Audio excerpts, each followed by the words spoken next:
नमस्कार, 4 का वार आप देख रहे हैं। मैं हूं आपके साथ पूर्णिमा मिश्रा और 4 के वार में सबसे पहले बात होगी दहशत के 20 मिनट की। अमेरिका में नैशविल के एक स्कूल में हुए शूट आउट के सीसीटीवी फुटेज सामने आए।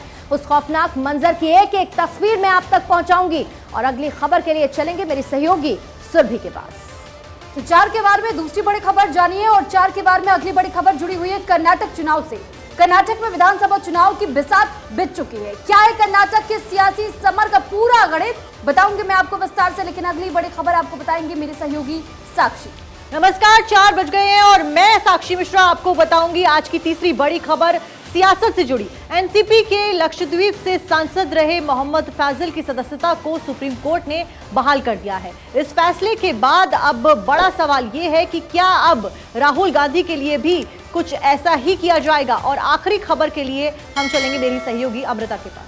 नमस्कार, 4 के वार में मैं अमृता गर्ग हूं आपके साथ और आखिर में बात होगी भोजपुरी एक्ट्रेस आकांक्षा दुबे की, उसकी मौत में आए नए एंगल की और जानेंगे आकांक्षा की मौत का समर कनेक्शन क्या है। इन तमाम खबरों पर विस्तार से जानकारी आपके साथ साझा करेंगे। पहली खबर के लिए रुख करेंगे मेरी सहयोगी पूर्णिमा मिश्रा का।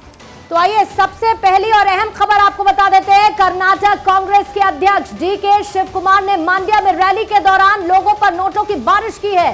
शिव कुमार बेबिनाहल्ली के पास एक रोड शो में लोगों पर नोट बरसाते हुए नजर आए। उसकी तस्वीरें इस वक्त आपके सामने हैं। कर्नाटक में कांग्रेस अध्यक्ष डीके शिव कुमार का सोशल मीडिया पर एक वीडियो तेजी के साथ वायरल हो रहा है और ये वायरल वीडियो मंगलवार का बताया जा रहा है, जिसमें डीके शिव कुमार लोगों पर नोट बरसाते नजर आए। आपको ये जानकारी भी दे दें कि शिव कुमार खुद को कांग्रेस से सीएम पद के दावेदार बता चुके हैं। डीके शिव कुमार वोक्कालिगा समाज से आते हैं और वोक्कालिगा समाज कर्नाटक में एक बड़ा वोट बैंक भी है। ऐसे में कांग्रेस पार्टी ने वोक्कालिगा समाज में पकड़ मजबूत करने के लिए इस रैली का आयोजन किया था, लेकिन इस रैली के दौरान नोटों की बरसात करते नजर आए डीके शिव कुमार।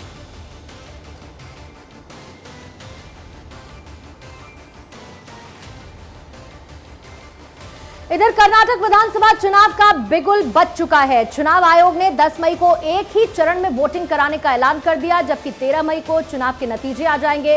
इस बार कर्नाटक विधानसभा चुनाव काफी दिलचस्प होने जा रहा है, क्योंकि चुनाव से ठीक पहले प्रधानमंत्री मोदी 2 महीने के अंदर 7 कर्नाटक के दौरे कर चुके हैं। तो बीजेपी ने 4% ओबीसी मुस्लिम आरक्षण खत्म कर लिंगायत और साथ ही वोक्कालिगा वोट को साधने की कोशिश भी की है।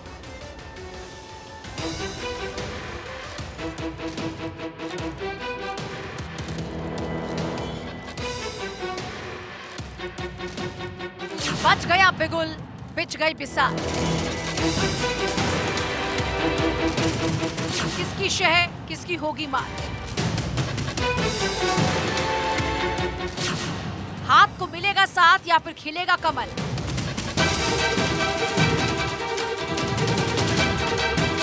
हिजाब से निकला आरक्षण पर अटका। कर्नाटक विधानसभा में चलेगा कौन सा टोटका।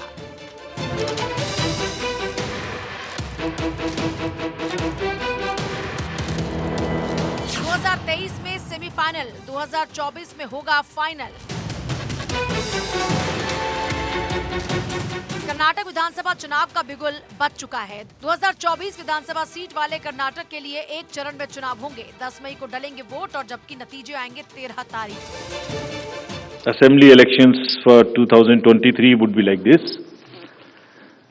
The Gazette notification would be issued on 13th of April. Last date of making nominations would be 20th of April. Date of scrutiny would be 21st April 2023.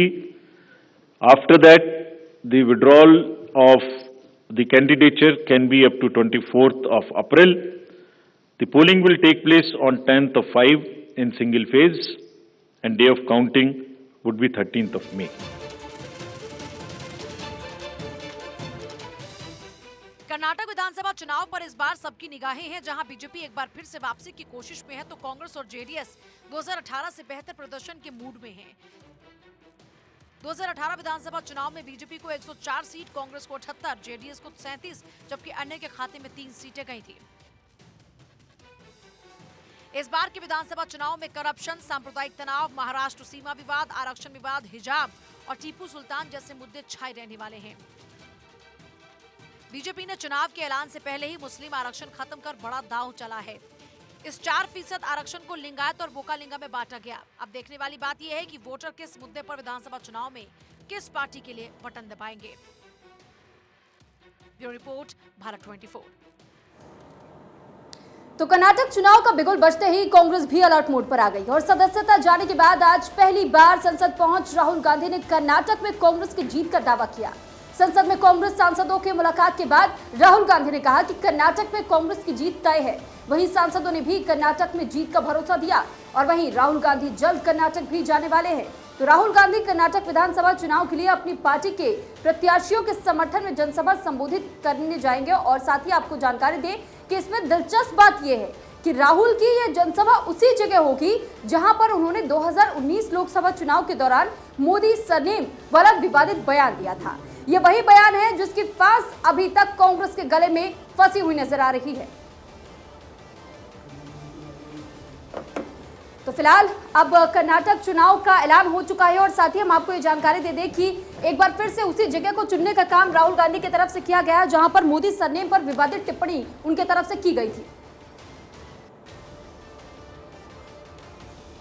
तो वहीं चुनावी माहौल के बीच कर्नाटक सरकार पर मल्लिकार्जुन खड़गे ने बड़ा आरोप लगा दिया और खड़गे ने यह कहा कि कर्नाटक में 40% की सरकार है और वहां एक एमएलए के पास 8 से 10 करोड़ है, लेकिन उन पर कोई एक्शन नहीं होता। विपक्ष के नेता जिनके पास कुछ नहीं मिलता उनके लिए ईडी सीबीआई को बुलाते हैं। कॉन्ट्रैक्टर खुद पीएम को खत लिखते हैं, लेकिन कुछ भी नहीं होता है। अरे वहाँ तो 40% की गवर्नमेंट है और वो खुद ही उनको मालूम है। एक एमएलए के पास 8-8 करोड़ रुपए मिलते हैं, इन्होंने एक्शन नहीं लेते हैं। यहाँ पर अपोजिशन का कोई छोटा मोटा भी मिला है उसको इतना बड़ा बनाते हैं और उसको निकालो, इसको निकालो, ईडी को बुलाओ करते हैं और जिसके पास कुछ भी संपत्ति भी नहीं है वो अपोजिशन पार्टी को सताते हैं।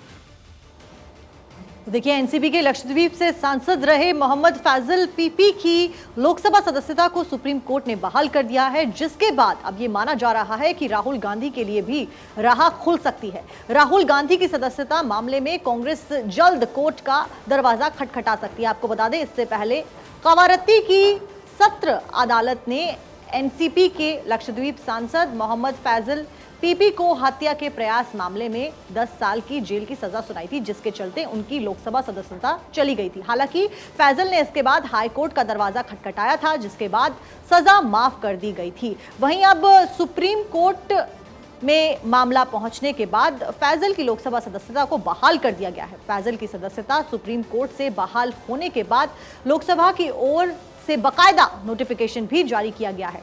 फिलहाल इसी के चलते राहुल गांधी से यह मामला जोड़कर देखा जा रहा है।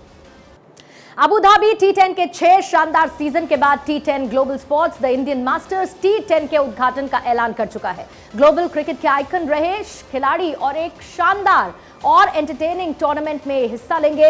इंटरनेशनल क्रिकेट के कुल 90 पूर्व दिग्गज 10 ओवर के मैच में हिस्सा लेंगे। मुकाबला 90 मिनट तक चलेगा। टूर्नामेंट में भारत के कम से कम 15 खिलाड़ियों की टीम के साथ रिटायर्ड क्रिकेटर्स वाली 6 फ्रेंचाइजी एक दूसरे के साथ कॉम्पीट करेंगी। इस बारे में भारत 24 ने T10 लीग के सीईओ राजीव खन्ना से बात की है। What do you want to say about today's event, T10? Okay. Yeah, so we are happy that we launched this league, which is the Indian Masters T10. It is a great step for cricket in the globe, wherein we are launching the very successful T10 in India. We will have some of the greatest retired players playing for the T10 for different franchises. So we are happy. We are very happy and very excited that in days to come you will see some great cricket being played. Who motivates you to do like this? Who motivates? I mean, it's a passion to work. Passion for cricket motivates. Cricket is overall for me, and cricket motivates to do all of this, you know. And we've been very, God's been kind so far that whatever we do, it becomes successful. So yeah, the cricket motivates. T10 is already successful. आप कैसे देखते हो in future T10 को? देखें, हम अभी तक हम अबू धाबी में वी हैव डन 6 सीजन अभी तक। अब हमारा उम्मीद है हम अब इसको T10 को ग्लोबल लेके जा रहे हैं। We will be doing about 7 leagues across the globe starting from America, Holland, Sri Lanka, retired players के लिए मास्टर्स, इंडिया के अंदर इस तरह हम करीब 7 लीग अलग अलग देशों में करेंगे और कोशिश करेंगे कि हम T10 को एक फॉर्मेट के रूप में हम इसको आगे बढ़ाएं। और मुझे उम्मीद है कि जैसे टेस्ट क्रिकेट, जैसे वनडे, T20 है, वैसे ही कहीं in years to come T10 will also be a successful format of cricket. Anything more do you want to share? No, thank you very much. Thank you so much. और इस बीच एक बड़ी खबर आपको बताते हैं, श्री कृष्ण जन्मभूमि शाही ईदगाह मामला और विवादित स्थल का सर्वे होगा। ये बड़ी खबर और बड़ा अपडेट सामने आया है। दरअसल एक बार फिर से इसका सर्वे कराया जाएगा। 17 अप्रैल तक सौंपनी होगी रिपोर्ट। इससे पहले भी सर्वे को लेकर की बातें सामने आई थी और मांग की गई थी जिस तरीके से हिंदू पक्ष की तरफ से कि पूरे इलाके का सर्वे कराया जाना चाहिए, जितना ये प्रांगण मंदिर का और शाही ईदगाह का बताया जाता है। लेकिन इस बार एक बड़ी अपडेट जिसे माना जा रहा है, क्योंकि इस पूरे मामले में जिस तरीके से पहले भी अदालत ने कहा था कि आपको एक रिपोर्ट तैयार करनी होगी, पहले वो रिपोर्ट को पढ़ा जाएगा, समझा जाएगा, उसके बाद डिटेल सर्वे की जरूरत है तो उसके लिए भी अनुमति आपको लेनी होगी और अब 17 अप्रैल तक सौंपनी होगी ये रिपोर्ट। तो चलिए आज 4 के बारे में बस इतना ही। हमें दीजिए इजाजत, कल फिर से आपसे के साथ मुलाकात होगी। वक्त है एक छोटे से ब्रेक।